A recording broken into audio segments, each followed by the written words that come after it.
ஓம் சிவா.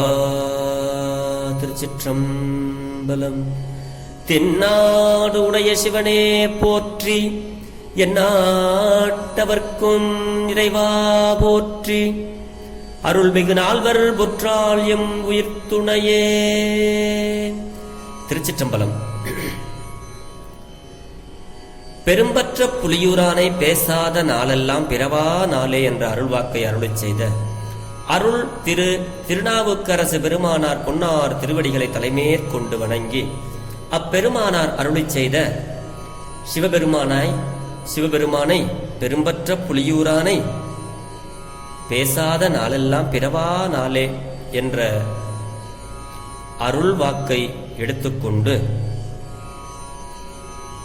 சிறியன் சிவபாலா தினம் ஒரு திருமுறை பாடல்களின் மூலம் சிவபெருமானாருடைய அருள் குணத்தையும் அப்பெருமானாகிய நாமம் நம சிவாய சிவாய நம என்ற மந்திரத்தை நாவினால் நவின்றும் மனத்தால் நினைந்தும் சிந்தையில் தியானித்தும் இந்த நாளை ஒரு நல்ல நாளாக மாற்றும் முயற்சியில் சிறியன் சிவபாலா செயல்பட்டு கொண்டு வருகிறேன்.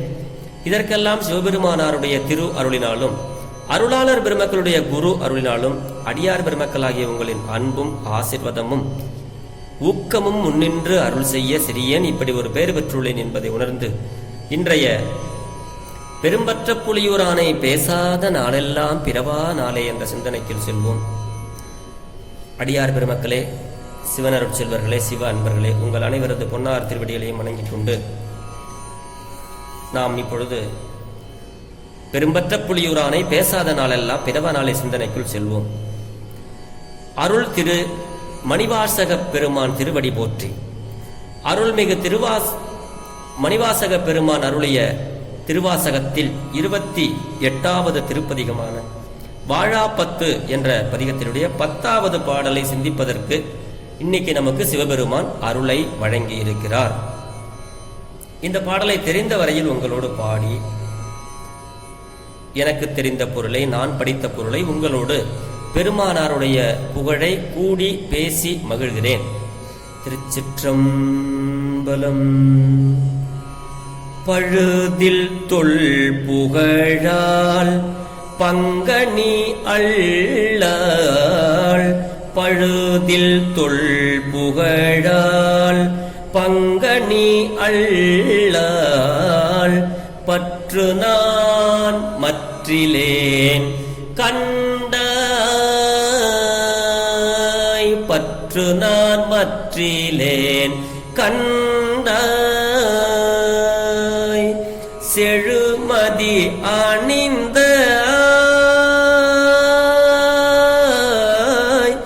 செழுமதி அணிந்தாய், சிவபுரத்து அரசே திருப்பெரும் தூரை ஊரை சிவனே, தொழுவனோ பிறரை துதிப்பனோ எனக்கோர் துணையென நினைவனோ சொல்லாய், மழவிடையானே வாழ்கிலேன் கண்டாய், வருக என்று அருள் புரியாயே, வருக என்று அருள் புரியாயே.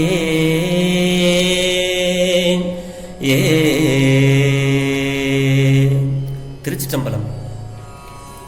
மணிவாசக பெருந்தகையார் சொல்ல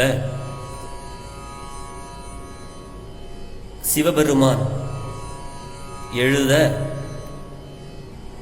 திருச்சிற்றம்பலத்தில் கொண்டு போய் இந்த திருவாசகத்தை வச்சுட்டு இதை வச்சது யாருன்னு தெரியணுங்கிறதுக்காக அழகிய திருச்சிற்றம்பலமுடையான் அப்படின்னு கையெழுத்தை போட்டு வச்சுட்டு போயிட்டார். அப்படி கிடைச்சதுதான் இந்த திருவாசகம்.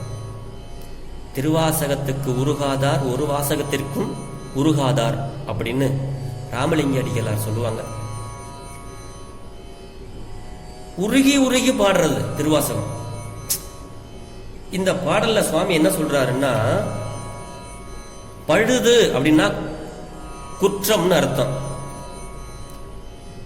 அப்படி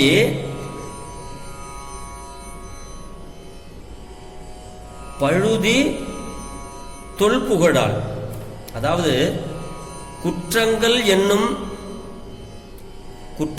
என்றும் இயல்பாகவே இல்லாத பழமையான புகழினை உடைய உமாதேவியை பங்காக பெற்றவனே. பழுதில் தொல்புகழால், பழுதில் அந்த பழுது இல்லாத தொல் பழைய புகழால் உமாதேவியை சொல்றார். பழுதுங்கிறதே இல்ல, குற்றமே இல்லாத பழமையான புகழை உடைய உமாதேவியை ஒரு பாகாக கொண்டவனே, அதான் பங்கா அப்படின்னு அர்த்தம். நீ அல்லால் பற்று நான் மற்றிலேன் கண்டாய். சிவபெருமானே, உன்னை தவிர வேறு பற்று எனக்கு இல்லை. நீ அல்லாது வேறு பற்றிலேன், எனக்கு வேற பற்று கிடையாது அப்படிங்கிறார். செழு மதி அணிந்தாய் சிவபுரத்து அரசே திருப்பெரும் துறையுரை சிவனே அப்படிங்கிறார். சிவபெருமான் செழுமையான இளமதியை அணிந்தவர். அதான் செழுமதி அணிந்தாய் அப்படின்னு சொல்றாரு மாணிக்க வாசகர் சிவபெருமான. இந்த சிவபுரம் என்று சொல்லப்படுகின்ற கைலைக்கு அரசே, திருப்பெரும் துறையுரை சிவனே அப்படிங்கிறாரு. அடுத்த வரையில சொல்றாரு, தொழுவனோ பிறரை. சுவாமி, எனக்கு வேற பற்றே கிடையாது. அப்படிப்பட்ட நான் பிற தெய்வங்களை தொழ மாட்டேன். தொழுவனோ மாட்டேன், நான் தொழ மாட்டேன். இல்ல நினைப்பனா, நினைக்கவே மாட்டேன். இல்ல அதை போய் நான் வணங்குவனா, துதிப்பேனா, மாட்டேன். நான் உன்னை தவிர பிற தெய்வத்தை தொழ மாட்டேன், துதிக்க மாட்டேன். எனக்கு ஒரே துணை நீதான் சுவாமி அப்படிங்கிறாரு பாட்டுல. சுவாமி, மற்ற பற்று இலேன் கண்டாய். நீ பாத்துக்க சாமி, என்ன பார். பிற தெய்வங்களை நான் தொழ மாட்டேன், துதிக்க மாட்டேன். எனக்கு இருக்கிற ஒரே துணை நீதான் சாமி. எனக்கு ஒரு துணை அப்படின்னா அது நீதான். வேற ஆளை நான் நினைக்க மாட்டேன், சொல் அப்படிங்கிறாரு. இத்தனை உறுதி உடைய யான் இந்த மண்ணிலே நான் வாழ மாட்டேன் சாமி. மழை விடையானே அப்படிங்கிறாரு. மழை விடைன்னா அடியார் பெருமக்களுக்கு தெரியும். சிவபெருமான் இளமையான காலை வாகனத்தில் வருகிறார். அதை சொல்றாரு, மழை விடையானே வாழ்கிலேன் கண்டாய் வருக என்று அருள் புரியாயே அப்படின்னு இந்த பாட்டுல பொருள் சொல்றாரு. சுவாமி, அடியேன் மறந்தும்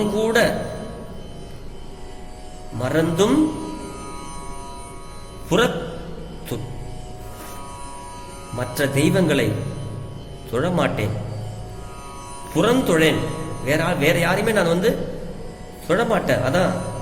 அதனால் இந்த மண்ணில் வாழ விரும்புகிறேன் சாமி, வருக என்று அருள் செய் என்பது இந்த பாடலுடைய கருத்து. உமாதேவியின் புகழ் அனைத்தும் பிறர் புகழ் போல பழுதுரா, அதாவது பழுது இல்லாதது அப்படிங்கிறாரு. ஆதலின் பழுதில் தொல்புகழால் அப்படின்னு மாணிக்க வாசகர் உமாதேவியை இங்கே சொல்கிறார். பழுது இல்லாத பழமையான புகழை உடையவள் உமாதேவி அப்படின்னு சொல்றாரு இந்த பாட்டுல.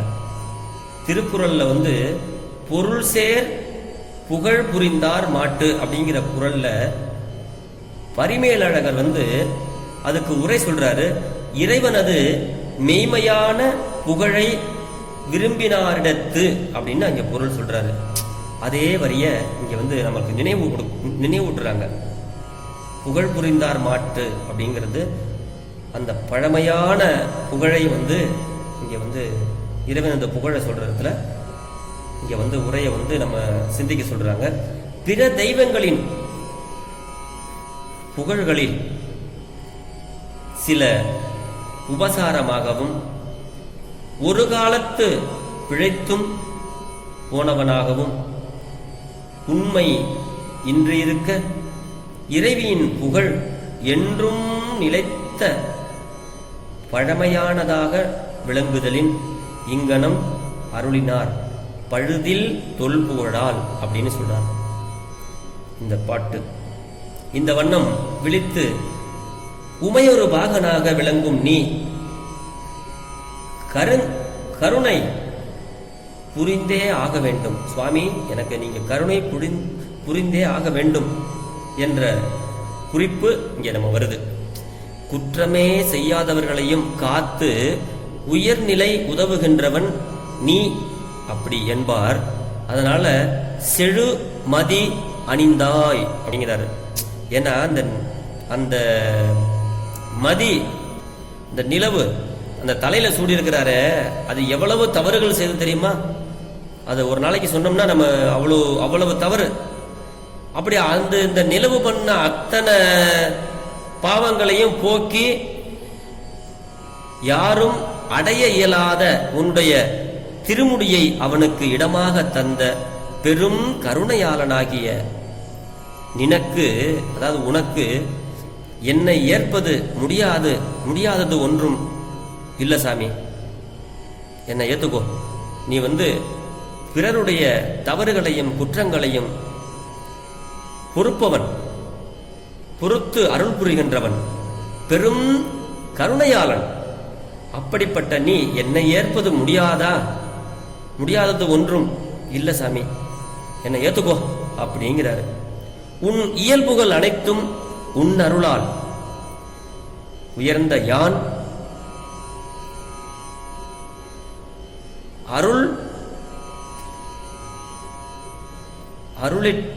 அருளில் திளைத்து திருப்பதன்றி உன்னுடைய, அது சேர்த்து மொத்தமா போட்டிருக்காங்க, படிக்கிறது கொஞ்சம் சிரமமா இருக்கு. சிவசிவ, அதாவது உன்னுடைய அருளில் திளைத்து இருப்பது அன்றி பிறரை தொடமாட்டேன், துதியேன். ஆகையால் நின்னடி சேர அழைத்து அருள் என வேண்டுகிறமையின் இந்த பாடல் முத்தி உபாயமாதல் காண்க. இந்த 10 பாடல்களும், இந்த வாழாப்பத்தில் உள்ள 10 பாடல்களாலும் இவ்வண்ணம் உமையொரு பாகனாகவும் பகை ஒழிப்பவனாகவும் எங்குமாய் யாவுமாய் யாருமாய் விளங்குபவனாகிய நீ நின்பால் உறுதியான பற்று கொண்ட என்னை வருக என பணித்து அருள். இல்லையாயின் இவ்வுலகத்து வாழேன் என தான் விரும்பும் முத்தி உபாயங்களையும் அவைகளின் பரிபாகம் கைவரப்பெற்ற தகுதியுடன் தான் இருத்தலையும் அடிகளார் மாணிக்க வாசகர் இந்த பாட்டுல அறிவிக்கிறார். சுவாமி சிவபெருமான் பழுதே இல்லாத பழைய புகழை உடைய உமாதேவியை ஒரு பங்காக உள்ளவர். அப்படிப்பட்ட சிவபெருமான் மீது பற்று வைத்திருக்கிறேன், வேறு பற்று எனக்கு இல்லை. செழுமதி, அந்த பிறையை அணிந்த சிவபுரத்து அரசனாகிய சிவபெருமானே, திருப்பெரும் துறையில் இருக்கிற சிவபெருமானே, நான் பிறரை தொழுவனோ பிறரை துதிப்பனோ எனக்கு ஒரு துணை என நினைவனோ, உன்னை அல்லாத நான் வேற யார சாமி துணை என நினைப்பனா? நினைக்க மாட்டேன். சொல்லாய் நீ பாரு. நீ பார்த்துக்கிட்டு தானே இருக்கிற சாமி. இளமையான காலை வாகனத்தில் வருபவனே, மழவிடையானே, நான் வாழ்கிறேன் கண்டாய், எனக்கு இங்கே வாழ விருப்பம் இல்லை சாமி, என்னை முத்தி கொடுத்து வருக என ஒரே ஒரு வார்த்தை சொல்லு சாமி, நான் வந்துடுறேன், எனக்கு அப்படி ஒரு அருளை கொடு, உன்னுடைய திருவடியை நான் வந்து சேர வேண்டும், முத்தியை கொடு அப்படின்னு இந்த பாட்டில் சுவாமி பொருள் சொல்கிறார். பெருமானாரிடத்தில் இந்த மாதிரி பாடல்களை நாம் தினந்தோறும் உள்ளன்போடு ஓதி வழிபட்டு வந்தோமேயானால் இனி ஒரு பிறப்பு இல்லை, பெருமான் தன்னுடைய திருவடிக்கே நம்மை வைத்துக் கொள்வார், முத்தியினை தந்து விடுவார் என்பதில் சந்தேகம் வேண்டாம். திருவாசக பாடல்கள் சிவபெருமானே கைப்பட எழுதியது. இப்படி ஒரு திருவாசகம் முத்திக்கு இலக்கணமான நூல். நமக்கு பெருமான் இனி ஒரு பிறப்பை தரமாது அவருடைய திருவடியிலேயே நம்மளை வச்சுக்குவார். அதனால மற்ற பற்று இல்லாம பற்று அற்றார் சேர் பழம்பதியாகிய சிவபெருமானை உள்ளம் உருகி நினைந்து திருவாசக பாடல்களை தினந்தோறும் சிவபெருமானாரிடத்திலே பாடி முத்தியை பெற்று பிறவா நிலை அடைவோம் என்று சொல்லி இன்றைய பெரும்பற்ற புலியூரானை பேசாத நாளெல்லாம் பிறவா நாளே என்ற சிந்தனையை நிறைவு செய்கிறேன். பிழை ஏதிருந்தாலும் பிழை பொறுக்கும் பெருமானின் அடியார்களாகிய நீங்கள் என் பிழையும் பொறுத்தருள வேண்டும் என்று உங்களை வேண்டிக்கொண்டு நாளை மீண்டும் இன்னொரு நல்ல திருவாசக பாடல்களில் சந்திப்போம் சிந்திப்போம் என்று சொல்லி பெரும்பற்ற புலியூரானை பேசாத நாளெல்லாம் பிறவா நாளே. சிவா, திருச்சிற்றம்பலம்.